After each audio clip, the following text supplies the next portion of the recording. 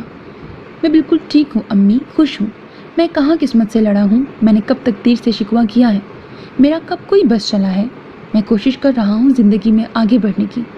میں وہ ہر کام کرتا ہوں جو ایک نارمل انسان کرتا ہے، کھاتا ہوں، پیتا ہوں، کام کرتا ہوں، مصروف رہتا ہوں، لیکن میرے اندر زندگی ویسے کھلکھلاتی نہیں ہے امی جیسے کبھی اس کے سنگ کھلکھلاتی تھی۔ میرا دل اب بس ایک مشین کی طرح میرے اندر دھڑکتا ہے، مگر میں ٹھیک ہوں، آپ پریشان نہ ہوں۔ بس اب آپ ہی ہیں کہ جس کی خاطر میں جی رہا ہوں، زندہ ہوں۔ اس کے لہجے میں اس لمحے زمانوں کی تھکن اتر آئی تھی۔ اس نے تھک کر ماں کی گود میں سر رکھ دیا۔ کوئی کہہ سکتا تھا کہ وہ کبھی زندگی سے بھرپور شخص تھا، کہ جس کی ایک مسکراہٹ گویا ماحول کو گرما دیتی ہے، فصوں سا برپا کر دیتی تھی، دلوں کو دھڑکا دیتی تھی۔ زونی، وہاں جانا چھوڑ دو میری جان، ورنہ تمہارا دل یوں ہی مڑتا رہے گا۔ زاریہ جہاں ہے نا، وہ بہت خوش ہے، تم اس طرح سے اسے تکلیف مت دو۔ انہوں نے اس کے بالوں میں ہاتھ پھیر کر اس کے ماتھے کا بوسہ لیا تھا۔ امی، میں نے آپ کی ہر بات مانی ہے، مگر مجھے وہاں جانے سے مت روکیں۔ وہ اگر آج وہاں ہے تو صرف میری غلطی کی وجہ سے۔ اس حادثے کا ذمہ دار میں ہوں، مجھے وہاں جا کر سکون ملتا ہے، وہ میرا انتظار کرتی ہے امی۔ اگر میں وہاں نہیں جاؤں گا تو شاید میں مر جاؤں گا۔ اللہ نہ کرے، کیسی باتیں کرتے ہو۔ انہوں نے بے ساختہ ہی اسے ٹوک دیا تھا۔ اس کی بات سن کر ہی ان کا دل دہل کر رہ گیا تھا۔ وہ ان کا بڑا بیٹا تھا اور انہیں دنیا کی ہر شے سے زیادہ عزیز تھا۔ زونی، میری ایک بات مانو گے؟ چند لمحوں کی خاموشی کے بعد انہوں نے اپنی گود میں آنکھیں موندے لیٹے زارون سے کہا تھا۔ اس نے پل بھر کو آنکھیں کھول کر ماں کو دیکھ کر اسبات میں سر ہلایا۔ شادی کر لو زونی، میری خواہش پوری کر دو بیٹا۔ یہ میرے دل کی آس ہے کہ میں تمہیں تمہاری زندگی میں خوش دیکھوں، مکمل دیکھوں، تمہاری اولاد کو اپنی گود میں کھلاؤں۔ میری بات مان جاؤ، ایک ماں کا مان رکھ لو میری جان۔ امی پلیز، آپ جانتی ہیں کہ میں نے اپنی زندگی زاریہ کے علاوہ کبھی کسی اور کے ساتھ گزارنے کا نہیں سوچا، میں یہ نہیں کر سکتا۔ وہ یکدم ہی اٹھ بیٹھا تھا۔ ماں کی خواہش کا التجائیہ لہجہ اسے ندامت میں مبتلا کر رہے تھے، مگر وہ اپنے دل کا کیا کرتا جو آج بھی بے وفائی پہ آمادہ نہیں تھا، اور امی سب کچھ جانتے بوجھتے ایسی بات کر رہی تھیں۔ لیکن اب تم اس بات کو مان لو کہ وہ اب ہمارے درمیان نہیں ہے، وہ اس دنیا سے جا چکی ہے۔ تم کب تک خود کو روگ لگا کر بیٹھے رہو گے؟ وہ سب ایک حادثہ تھا، بھول جاؤ اسے زونی۔ تم ابھی زندہ ہو بیٹا، تم سے وابستہ رشتے ابھی زندہ ہیں۔ خود کو اور ہم سب کو جیتے جی مت مارو۔ ہم سب تمہاری خوشی چاہتے ہیں۔ اگر تمہیں اپنی ماں کا ذرا بھی خیال ہے نا، یا تم مجھ سے ذرا سی بھی محبت کرتے ہو نا، تو تمہیں میری بات ماننی ہوگی۔ میں تمہارے لیے لڑکی پسند کر چکی ہوں اور چاہتی ہوں کہ تم بھی اس سے مل لو، جان لو، خود کو تیار کر لو زارون۔ میں جلد ہی اس کے گھر والوں سے بات کر کے اس فرض سے سبکدوش ہونا چاہتی ہوں۔ پھر مجھے راحم اور نگین کا بھی سوچنا ہے۔ اب ان کی آواز غصے میں قدرے سخت ہو گئی تھی۔ وہ ماں تھیں، آخر کب تک بیٹے کو اس حال میں دیکھ کر خاموش رہتی۔ پیار محبت سے بہت سمجھا دیا، اب انہیں بھی غصہ آ گیا تھا۔ وہ ماں تھیں، حق رکھتی تھیں، زور زبردستی بھی کر سکتی تھیں۔ وہ چاہتی تھیں کہ پہلے زارون کو اپنے گھر کا کر دیں، اس کی لائف سیٹ ہو جائے، پھر راحم کے بارے میں سوچیں، مگر زارون تو ابھی بھی پروں پہ پانی ہی نہیں پڑنے دے رہا تھا۔ امی پلیز، آپ راحم کی شادی کر دیں، مجھے شادی نہیں کرنی ہے۔ مجھے بس اپنی فرم سیٹ کرنی ہے، کام پہ توجہ دینی ہے۔ میں اپنے دل کو شادی جیسے نئے رشتے کے لیے آمادہ نہیں کر پاتا ہوں، بلکہ کسی بھی نئے رشتے کے لیے۔ میں دل میں کسی اور کی محبت رکھ کر شادی کسی اور سے کیسے کر سکتا ہوں؟ نہیں امی، پلیز مجھے مجبور مت کریں۔ زارون نے اس بار نرم لہجے میں ماں کو دل کی بات سمجھائی تھی۔ وہ اگر اپنی جگہ درست تھیں تو غلط وہ بھی خود کو نہیں سمجھتا تھا۔ زونی میرب بہت پیاری لڑکی ہے، تم ایک بار اس کے بارے میں سوچو تو صحیح۔ میرب؟ اس نے دھیمے سے زیر لب وہ نام دہرایا تھا۔ اس کی نگاہوں کے سامنے وہ شہد رنگ بالوں اور سبیح پیشانی والی لڑکی چھن سے آ کھڑی ہوئی تھی، جس کے لبوں پہ ہمہ وقت شرارتی مسکراہٹ کھیلتی رہتی تھی، کہ جس کا وجود، جس کی باتیں ہمیشہ اسے کسی اور کی یاد دلاتی تھی۔ ہاں میرب، مجھے وہ بچی بہت پیاری لگتی ہے، پرخلوص، ہنسنے مسکرانے والی، اچھی فیملی سے ہے۔ مجھے پہلی ہی نظر میں وہ تمہارے لیے بے حد اچھی لگی تھی۔ میری جان، تم کہو تو میں بات کروں؟ امی کی نگاہوں سے میرب کے نام پہ اس کا چونکنا چھپا نہیں رہا تھا، مگر وہ یہ نہیں جان پائی تھی کہ وہ اس کے بارے میں کس طرح سوچتا ہے۔ نہیں امی، وہ بہت امیچور سی لڑکی ہے، مجھ سے زیادہ راہیم کے ساتھ سوٹ کرے گی. آپ چاہیں تو راہیم کے لیے بات کر لیں. میری شادی کو آپ رہنے دیں، اس نے دو ٹوک انداز میں کہا تھا. وہ اس کی آنکھوں میں سلگتی دبی محبت کی چنگاری کو ہوا نہیں دینا چاہتا تھا، کیونکہ اگر ایسا ہوتا تو شاید وہ بھی جل کر بھسم ہو جاتا. بچ نہیں پاتا. وہ ڈر سا گیا تھا. وہ اپنی زندگی میں، اپنی یادوں میں خوش تھا. وہ اب کسی اور محبت، کسی اور رشتے کو کھونے سے ڈرتا تھا. اسی لیے اس نے اپنی زندگی میں اس باب کو ہمیشہ کے لیے بند کر دیا تھا. مگر وہ بھول گیا تھا کہ محبت کسی آکاس بیل کی مانند ہوتی ہے، اپنی طرف کھینچ ہی لیتی ہے. امی اس کا انداز اور دو ٹوک جواب سن کر مایوس لوٹ آئی تھیں. السلام علیکم خواتین، کیا حال ہیں آپ دونوں کے؟ اتوار کا دن تھا اور دن کے تقریباً 12 بج رہے تھے جب وہ نیند سے اٹھ کر سیدھی کچن میں چلی آئی تھی. دھلا دھلایا صاف ستھرا چہرہ، بالوں کو سمیٹ کر جوڑا بنا رکھا تھا. گلافی آنکھیں نیند کے خمار سے ابھی بھی بھری ہوئی تھیں. وعلیکم السلام. جواب صالحہ مامی کی طرف سے خوش دلی سے آیا تھا، جبکہ امی نے خشمگی نگاہوں سے اسے دیکھا تھا. یہ کوئی وقت ہے جاگنے کا؟ اتوار کا مطلب یہ ہے کہ تم دن چڑھے تک سوتی رہو. امی پلیز یار، پہلے ناشتہ دے دیں، پھر ڈانٹ دیجیے گا. بنا ناشتے کے مجھ سے ڈانٹ ہضم نہیں ہوتی ہے، اس نے بےچارگی سے کہتے ہوئے کچن چیئر کھینچی اور وہیں بیٹھ گئی تھی. ارے چھوڑو نا آمنہ، کیوں صبح صبح بچی کو ڈانٹ رہی ہو؟ نگین اور راہیم بھی ابھی ہی اٹھے ہیں، اور زونی کو دیکھو، ابھی بھی سو رہا ہے. ایک اتوار کا دن ہی تو ہوتا ہے، بچوں کے آرام کا. پورا ہفتہ تو بیچارے مصروف ہی رہتے ہیں، پھر یہی تو دن ہے ان کے انجوائے کرنے کے. کرنے تو اتنا مت ڈانٹا کرو. صالحہ مامی نے ہمیشہ کی طرح بچوں کی طرفداری کی تھی. وہ اکثر بچوں کو بہت سپیس دیتی تھیں، ہاں مگر سختی بھی اتنی ہی کرتی تھیں. بے جا لاڈ پیار کی وہ بھی قائل نہیں تھیں، مگر بلا وجہ ڈانٹنا بھی انہیں پسند نہیں تھا. تھینک یو مامی، یو آر دا بیسٹ مامی آف دا ورلڈ. زاریا فوراً ہی اٹھ کر پیچھے سے مامی سے لپٹ گئی تھی اور ان کے گال پر پیار کر لیا تھا. انہوں نے بھی ہنستے ہوئے اسے پیار کیا تھا. وہ انہیں اپنی بیٹی کی طرح ہی عزیز تھی. بھابھی، آپ لوگوں کے لاڈ پیار نے ہی اسے بگاڑا ہے. کوئی بات نہیں سنتی ہے. میرا کیا ہے، آپ کو ہی پریشانی ہوگی. یہ بہو بن کر تو آپ کے پاس ہی آئے گی نا. زاریا اور ان کا لاڈ دیکھ کر انہوں نے لاپرواہی سے کہا تھا، اور دل ہی دل میں کسی کی نظر نہ لگ جانے کی دعا بھی کی تھی. وہ اگر ڈانٹتی بھی تھیں اسے تو صرف اس لیے کہ کل کو خدا نخواستہ اسے کوئی پریشانی نہ ہو. وہ چاہتی تھیں کہ ان کی بیٹی کو کوئی بھی پریشانی نہ ہو، کوئی دکھ نہ ملے. ان کی ڈانٹ ڈپٹ بھی دراصل ان کے پیار کا ہی حصہ تھی. اچھا چلو اب یہ مسکا لگانا بند کرو، یہ ٹرے اٹھاؤ اور باہر لے جاؤ. ہاں، سب کو ناشتے کے لیے بلاؤ. آمنہ نے اسے ٹرے پکڑاتے ہوئے کہا تھا، جس میں گرم گرم آلو کے پراٹھے تھے. سب بچوں کو بہت پسند تھے، سو انہوں نے آج اتوار کے دن یہی بنا لیے تھے. واو، آلو کے پراٹھے! تھینکس ماما، ابھی بلاتی ہوں سب کو. اس نے آگے بڑھ کر آمنہ کا گال بھی چوم لیا تھا. وہ ہنس پڑی تھی. وہ ایسے ہی بچوں کی سی معصوم اور سادہ تھی. یہ لڑکی کبھی نہیں سدھرے گی. وہ ہنس کر اپنا کام کرنے لگی تھی. زاریا، آپ بھی جلدی آئیں نا، باہر اتنے مزے کی بارش ہو رہی ہے. وہ اپنے کمرے میں بیٹھی ہوئی پڑھ رہی تھی. تبھی نگین بھاگتی ہوئی آئی. وہ بھی بارش کی دیوانی کتابیں سمیٹ کر رکھی اور نگین کے ساتھ ہی باہر نکل آئی. وہ کمرے سے باہر آئی تو پورے گھر میں بارش کی سوندھی خوشبو کے ساتھ ساتھ پکوڑوں کی خوشبو بھی پھیلی ہوئی تھی. مطلب کہ بارش کافی دیر سے ہو رہی تھی، جو پکوڑوں کا اہتمام بھی ہو چکا تھا. ماموں گھر پہ ہی تھے اور یہ پکوڑے ان کی فرمائش پہ ہی بن رہے تھے. زاریا کے فائنل ایگزامز ہونے والے تھے، اسی لیے وہ دنیا جہان سے بے خبر ہو کر اپنے کمرے میں بیٹھی پڑھ رہی تھی. ورنہ وہ تو ان لوگوں میں تھی کہ بارش کی بوند بعد میں پڑتی تھی اور وہ شور پہلے مچا دیتی تھی. اس وقت بھی وہ نگین اور راہیم کے ساتھ پچھلے صحن میں آ گئی، جہاں کونے میں لگے نیم کے پیڑ میں بندھے جھولے میں نگین بیٹھی لمبی لمبی پینگیں لے رہی تھی اور راہیم پاس کھڑا اسے اترنے کو کہہ رہا تھا. حالانکہ وہ لڑکا تھا مگر اسے جھولا جھولنے میں بہت مزہ آتا تھا. شاید یہ زاریا اور نگین کے ساتھ زیادہ رہنے کی وجہ سے تھا. وہ وہیں برآمدے کے ستون کے پاس آ کھڑی ہوئی تھی. ستون سے لپٹی بوگن ویلیا کی بیل ہوا سے لہرا رہی تھی. کتنے ہی پھول زاریا کے اوپر اور ان کے قدموں میں آن گرے تھے، جیسے اس کا استقبال کر رہے ہوں. بارش اتنی تیز تھی کہ اس کی بوچھاڑ برآمدے تک آ رہی تھی اور برآمدے کی سیڑھیاں اور فرش کا کافی حصہ بھیگ گیا تھا. زاریہ نے آنکھیں بند کر کے لمبا سانس کھینچا۔ بارش کے سنگ آتی مٹی کی سوندھی مہک نے جیسے اس کے روم روم میں سرشاری سی بھر دی تھی۔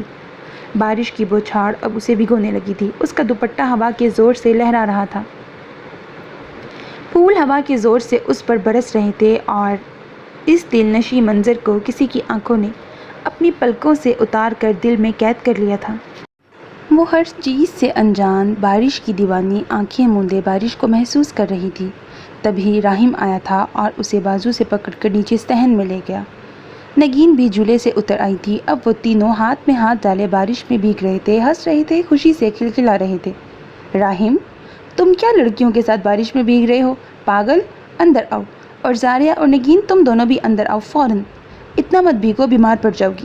تبھی صالحہ مامی فکر مندی سے ان تینوں کو بلانے چلی آئی تھیں، مگر وہ تینوں انسنی کرتے اسی طرح مصروف رہے تھے۔ البتہ راہیم کچھ دیر بعد اندر چلا گیا تھا۔ اب وہاں صرف نگین اور زاریہ تھیں۔ بارش اب بھی برس رہی تھی۔ تبھی زارون اپنے کمرے سے نکل کر اس برستی بارش میں بھیگتی کوسوں قزح سی لڑکی کے پاس چلا آیا تھا۔ آؤ نا زونی، تم بھی دیکھو تو کتنی اچھی بارش ہو رہی ہے۔ اس نے برآمدے میں ستون سے ٹیک لگائے کھڑے زارون کو آواز دی تھی۔ جی نہیں شکریہ، میں یہیں ٹھیک ہوں، اور تم دونوں بھی اندر آؤ، بیمار پڑ گئی تو سارا گھر سر پہ اٹھا لوگی۔ اس نے فوراً ہی منع کرتے ہوئے انہیں بھی اندر آنے کو کہا تھا، جیسے ان دونوں نے ہوا میں اڑا دیا تھا۔ جب بیمار ہوں گے تب دیکھی جائے گی، ابھی تو بارش کو انجوائے کرنے دو۔ زاریہ نے بارش کے شور میں قدرے بلند آواز میں کہا۔ زارون نے جواباً لاپرواہی سے کندھے اچکا دیے تھے، پر وہ اب بھی فکر مندی سے اسے دیکھ رہا تھا کہ بارش اب قدرے تیز ہو چکی تھی۔ تبھی نگین امی کی آواز پہ دوڑتی ہوئی جھولے سے اتر کر اندر گئی تو زاریہ بھی بھیگے فرش پہ سنبھل کر چلتی ہوئی سیڑھیوں کے پاس چلی آئی تھی۔ سیڑھیاں چونکہ کافی زیادہ بھیگی ہوئی تھیں، اسی لیے اس نے زونی کے لیے ہاتھ بڑھا دیا تھا۔ زارون نے فوراً ہی اس کے ہاتھ میں ہاتھ دے کر اسے سہارا دیا تاکہ وہ آرام سے اوپر چڑھ سکے، کیونکہ وہ ننگے پاؤں تھی۔ مگر زاریہ نے اس کا ہاتھ میں آتے ہی پوری طاقت سے اسے نیچے کی طرف کھینچا تھا۔ وہ جو بے ترتیب سا اسے سہارا دینے کو کھڑا تھا، خود کو سنبھال نہ سکا اور تیزی سے سیڑھیاں پھلانگ کر اس کے سامنے جا کھڑا ہوا۔ بارش کی تیز بوچھاڑ نے لمحہ بھر میں ہی زارون کو بھگو دیا تھا۔ اسے کبھی بھی بارش میں بھیگنا پسند نہیں تھا۔ زاریہ، اس نے خفگی سے زاریہ کو دیکھا تھا۔ ہاتھ ابھی بھی اس کے ہاتھ میں تھا۔ جواباً وہ ہنستی تھی اور پھر کتنی ہی دیر کھلکھلا کر ہنستی رہی۔ بارش کی جل تھل میں اس کی مدھر خوبصورت ہنسی نے زارون سمیت پورے ماحول کو اپنے حصار میں لے لیا تھا۔ وہ کتنے ہی لمحے بے خود سا ہو کر اسے دیکھتا رہا تھا۔ خفگی کہیں دور جا کھڑی ہوئی تھی، اس بات سے قطعی بے خبر کہ وہ مکمل بھیگ چکا ہے۔ حالانکہ وہ ہمیشہ بارش میں بھیگنے سے چڑھتا تھا، پر اس وقت اسے کوئی احساس ہی نہیں تھا۔ تمہیں پتہ ہے زونی، یہ بارش مجھ سے باتیں کرتی ہے، اس کی یہ جل تھل مجھے گیت سناتی ہے، میرے کانوں میں نغمے گنگناتی ہے، اس کی بوندیں میرے ساتھ رقص کرتی ہیں، جھومتی ہیں۔ وہ اب اس کے ہاتھ سے اپنا ہاتھ چھوڑا کر آہستہ آہستہ چہرہ اوپر آسمان کی طرف کیے گول گول گھوم رہی تھی۔ بارش کی کتنی ہی بوندیں اس کے چہرے پہ آن ٹھہری تھیں، بالکل ویسے ہی جیسے صبح صادق میں کسی نازک پنکھڑی پہ اوس کے قطرے۔ زارون کے لیے اس لمحے پوری دنیا گویا اس ایک چہرے میں سمٹ آئی تھی۔ کہاں کھو گئے؟ زاریہ نے اسے گمسم دیکھ کر رک کر اس کی نگاہوں کے سامنے چٹکی بجائی تھی۔ تم تو پیدائشی پاگل ہو، بھلا بارش بھی کبھی کسی سے باتیں کرتی ہے، نغمے سناتی ہے کیا؟ بارش صرف گندگی پھیلاتی ہے، کیچڑ، بجلی کی قلت، حشرات، اور تمہیں بارش نغمے سناتی ہے۔ ہاں ہاں ہاں، ویری فنی زاریہ شرازی۔ وہ اب ہمیشہ کی طرح اسے چڑھا رہا تھا، کیونکہ وہ بارش سے جتنا چڑھتا تھا وہ اتنی ہی دیوانی تھی۔ زارون کو ہر پاکستانی کی طرح صرف بارش کے نقصانات ہی نظر آتے تھے، مگر بارش کی خوبصورتی نہیں، اور سچ بھی یہی ہے کہ ہمارے ملک میں وسائل کی کمی کے باعث بارش کی اصل خوبصورتی ماند پڑ گئی ہے۔ تم تو ہو ہی ہمیشہ سے سڑیل سے انجینئر، تمہیں تو یہی ڈر رہے گا نا کہ میں نے جو سڑک بنائی ہے کہیں وہ بارش میں بہہ نہ جائے۔ تم کیا جانو بارش کی خوبصورتی کے احساس کو؟ وہ قہقہا لگا کر ہنسا تو وہ پیر پٹکتی ہوئی اندر چلی گئی تھی۔ وہ حسب معمول اس سے خفا ہو چکی تھی۔ زاریہ یار سنو تو، اچھا ناراض تو مت ہو۔ اب وہ سڑیل سا انجینئر بے چین ہو کر اسے پکارتا ہوا پیچھے پیچھے آ رہا تھا۔